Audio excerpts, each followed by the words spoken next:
Well, the socialists in Europe sure are really happy about the latest news that was just delivered by Donald Trump. The European Union wants to take part of the money that are helping the poorest regions in Europe and use it for defense, which basically this means rearmament and war. And don't worry, because Trump now gives socialism to Europe by providing more military arms to Ukraine. And this, as there's some very interesting tidbits of how all of this unfolded, especially with the defense secretary that didn't look too happy with that news, as now we're getting reports that he's the one that actually cut off aid to Ukraine, allegedly without permission from the White House. What's really going on here? As there's even bigger conversation at hand right now about Donald Trump allegedly threatening to bomb Moscow. You heard that correctly. Is it really true? As of course, we are now seeing a major escalation here of this conflict that clearly is reaching a new type of level that I think personally is just a little bit concerning. Now, what is Donald Trump doing here? Other than confusing the ish out of people, especially with that Epstein stuff, the Iran stuff, the amnesty talk, and now rearming Ukraine, restarting the U.S. involvement in this proxy war that, of course, has no end in sight, that even according to J.D. Vance, they have no way of winning. What's really going on here? What's the key strategy? That's what we're going to be talking about in this particular video. Subscribe, click the notification button, as, of course, the European Union still is waiting and debating. Are we going to give Ukraine some money? Can we give them a loan? Because why? Why are the Europeans, as we saw in the beginning intro video by this politician, Fidas Pandahudu, a politician who's saying, oh no, NATO might have to actually spend their fair share. And Donald Trump went to NATO and said, hey, you guys got to spend more on military. Like, yeah, we will.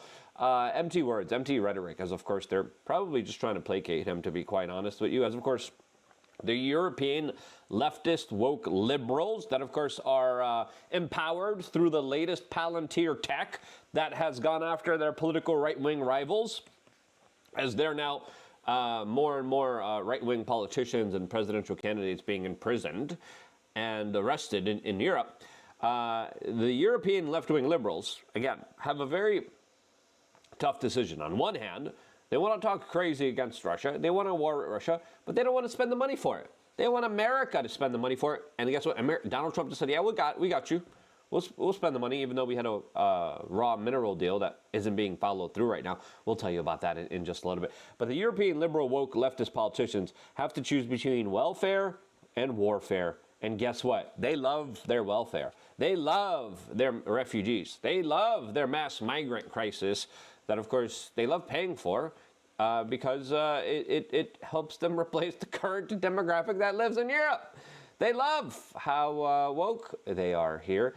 And they are overwhelmingly choosing, as always they have, welfare over warfare. Now, they talk all crazy, especially with Macron, Steimer, the German chancellor. They're all, we have to prepare for World War III. And they are.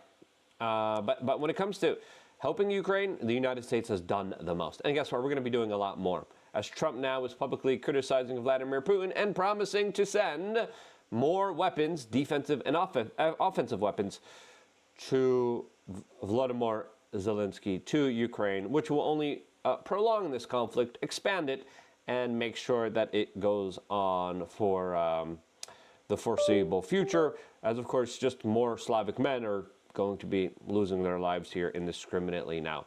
As now, Trump is also saying that he is considering sanctions. He said that a couple times, though. He's saying, though, publicly, he's not happy with Putin. What Putin's doing is not good, as he's viewing his frustrations.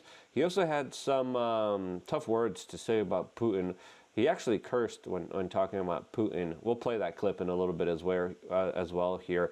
But he specifically said Putin is killing a lot of people, as the conflict there definitely is escalating.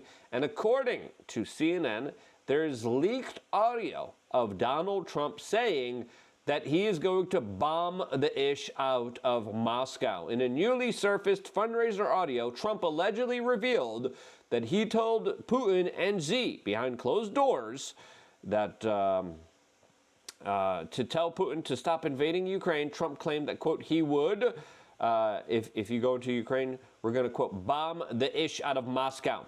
He says he made a very similar threat to Xi Jinping over Taiwan. Both leaders, he insisted, believed him 10%. And that was enough. No war, no invasion, just deterrence by unpredictability.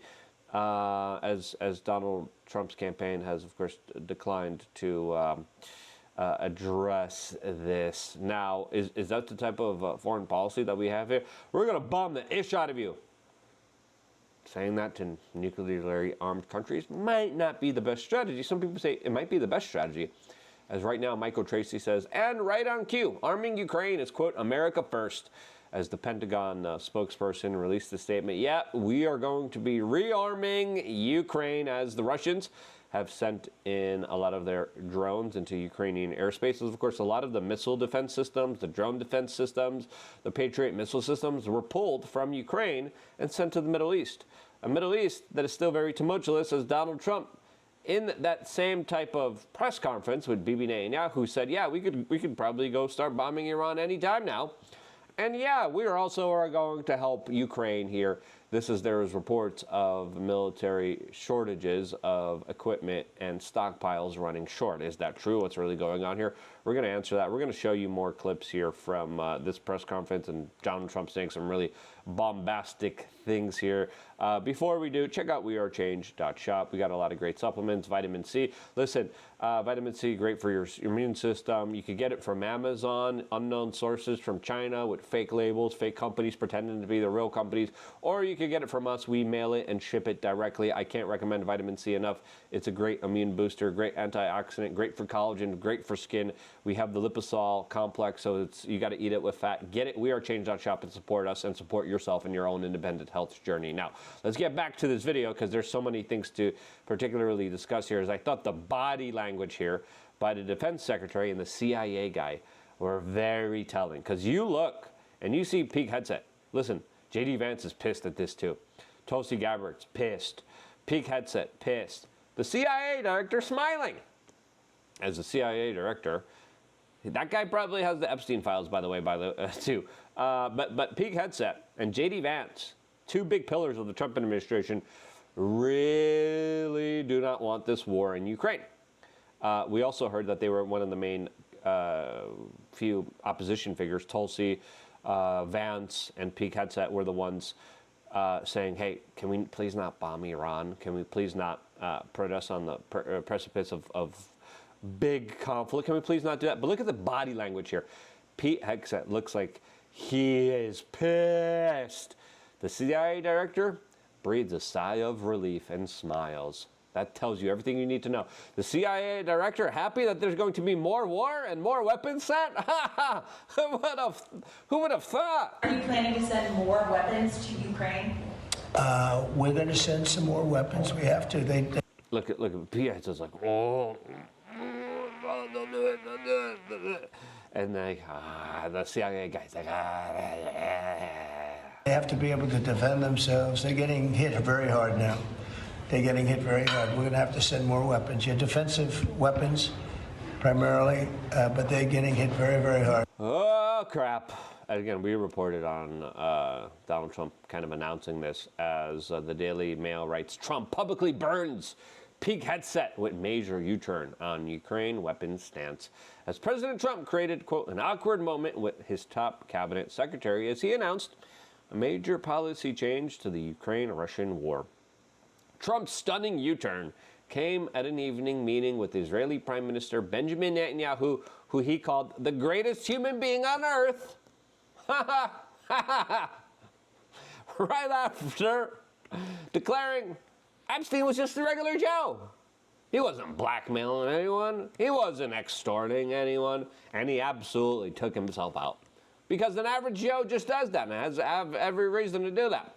As the article goes on, the president said that the U.S. will have to go, once again, send powerful weapons to Ukraine. Do we really have to?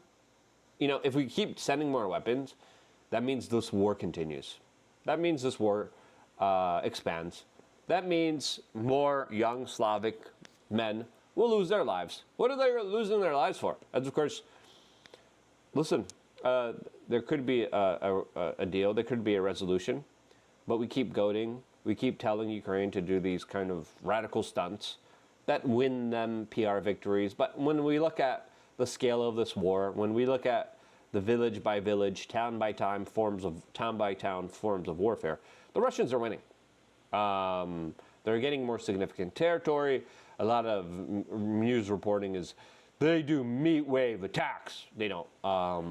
Their tactics here are actually being copied by the Ukrainians and the Americans. Now, CNN now is reporting that Pete Hegseth did not inform the White House before authorizing a pause on U.S. weapons shipments to Ukraine. Source says. Now, is this source true? It's CNN. I don't know. We do know that Pete Hegseth has made very aggressive statements against Zelensky, against this war in Ukraine here, as now Trump embracing this type of U-turn against his own defense secretary's decision here. And again, all the warmongers, the corporate media loves this. The Economist says his decision to resume arms shipments is a victory for common sense while it lasts. What? Common sense? Common sense to propel more death and destruction, to send more weapons to the region, to prolong and expand this conflict that, by the way, is going on far too long. Donald Trump promised, I'm going to end this war. You could end this war by not financing and funding it. You could end it. He's just like, no, I'm going to do sanctions. I'm going to give him more weapons, which is only going to embolden both of the sides here, escalate the tensions on both of the regions, and create a situation and a scenario where this fighting is going to be continuing here. As, of course, Pete Hegseth criticized the U.S. involvement in Ukraine and said Putin probably wouldn't go much further if he wins here. As this is an article from November of last year saying Donald Trump has chosen Pete Hegseth as his defense secretary at a key point in the war in Ukraine. The military veteran and Fox News commentator has mostly aligned with Trump on Ukraine. On a podcast last week, he said he didn't want U.S. intervention to force Putin's hand. And again, Hegseth has always been, when it comes to Ukraine at least, a person that a lot of people kind of resonate with. He has been critical of NATO. He's talking about how the United States shouldn't have a major role here because when the United States has a major role here, we escalate the tensions and we continue the fighting. And I don't think he's wrong with some of his assessment, with some of his thinking here. J.D. Vance came out and says the Ukrainians aren't winning this war. And listen, we could give them all the weapons. They don't have the manpower, right? They could escalate the situation. The Russians are only going to escalate that much more. We're seeing a lot of these kind of sabotage PR victories by the Ukrainians. But again, they smell and reek of U.S. intelligence operations that they are carrying out on behalf of the U.S. intelligentsia that now is going to be armed to the teeth. Thank you, Donald Trump, for yet another major campaign promise that you didn't keep. And that's the reality here.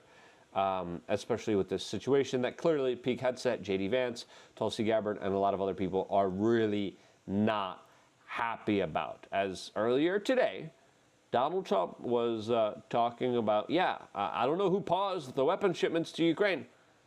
We know, everyone knows, it's Pete Hegseth. Pete Hegseth stopped the weapons to Ukraine. And everyone's like, okay, now we might actually get an end to this war. Donald Trump, we're going to end this war day one. Well, it's more than just day one here, but this is what Donald Trump had to say today. I don't know what he's doing saying these statements when, again, everyone knows it's Pete Hegseth. You're telling us, I don't know who did it. President, you want to send more weapons to Ukraine, as you said last night. Last week, the Pentagon paused some shipments of weapons to Ukraine. Did you approve of that pause? We want to put defensive weapons because Putin is not treating human beings right. He's killing too many people. So we're sending some defensive weapons to Ukraine, and I've approved that. So who ordered the pause last week? I don't know. What did you tell me? I think that's a question for the Go Pentagon. ahead. Who ordered the pause last week? I don't know. Why would you lie? It's pretty clear it's Pete Hegseth. Who else has the authority and decisions to do that? As of course, we're not being told the truth here. Was it Donald Trump that waffled? Was it Donald Trump that just had a meeting with the black suits who said, listen, buddy, listen, come on in here. Come on in. Epstein file, you're going to cover up that for us. Iran, you're going to bomb that for us. Some of these illegals, listen, these multinational corporations need their slave labor. You're going to have to give them some passes. All right? You're going to have to allow these multinational corporations to have their cheap immigration labor. H-1B visas, let's increase those. And you know what? Ukraine, you're just going to do what we're telling you with Ukraine. That could have happened here. And that's why we got this game of hot potato with Donald Trump saying, I don't know. I don't know who. You tell me. Who did it? Why are you playing these games here? Why can't we have truth? Why can't we have honesty here? Why are we warped up in these type of dissertations of mass confusion? As of course he went on and then talked about Putin talking bullish on Ukraine. You heard that correctly. This is what Trump had to say. That was a war that should have never happened, and a lot of people are dying. And now more people will die because you're giving them weapons that will, only embolden them and want them to fight more. Because now they know they have your full backing and support. And with your full backing and support, they're going to, of course, fight. Now you say, hey, stop fighting. We're not going to support you. They're not going to fight. They're going to actually be more kind of and in line with stopping the fighting. And it should end, and I don't know, It should end, but it's not, because you're financing, you're funding the war. It should end. I agree. It should end immediately. So many young Slavic men dying. It is such a tragedy. It needs to end. It's not going to end with our direct aid, assistance, and participation in this conflict. We're providing the Starlink, we're providing the intel, we're providing the data, the information. We have provided the offensive missiles, the defensive missiles, the strategy. We have been training the Ukrainians ever since the Maidan Revolution, even before that, when the U.S. aid, John McCain, Lindsey Graham, have gone to Kiev to spur on this revolution to take away Ukraine from the Russian sphere of influence. After that, the CIA was already setting up the battle plans for the Russian invasion. And then, of course, we had the Russian invasion. Donald Trump was the first one that gave Ukraine lethal weapons, and he's doing it once again. we get a lot of bullshit thrown at us by Putin, for you want to know the truth. He's very nice all the time, but it turns out to be meaningless. Yeah, he's very nice all the time, but it's meaningless. Ukraine has put out their list of demands. The Russians have put out their list of demands here. I don't understand why we can't just sit down and be like, okay, let's meet halfway here. This is what you want. This is what we want. Let's As of course Vance just came out and said this war in Ukraine is not going to be ending anytime soon, and it's not, and it's especially not with our direct aid and support and our tax dollars going towards fueling this perpetual death merchant campaign. There's so many foreign mercenaries already involved here. North Korea's involved here. Iran's involved here. Colombian mercenaries are fighting on the Ukrainian side. African mercenaries are fighting on the Russian side here. And when you look at everything that's kind of just unfolding and expanding here, and you're like, jeez, really? It's totally flat terrain. It's the breadbasket of Europe. A lot of people like me compared to as the Afghanistan of Europe. There's so much blood on that soil, and that blood is only going to, of course, expand and grow from here. And again, the Russians, here, these are our list of demands.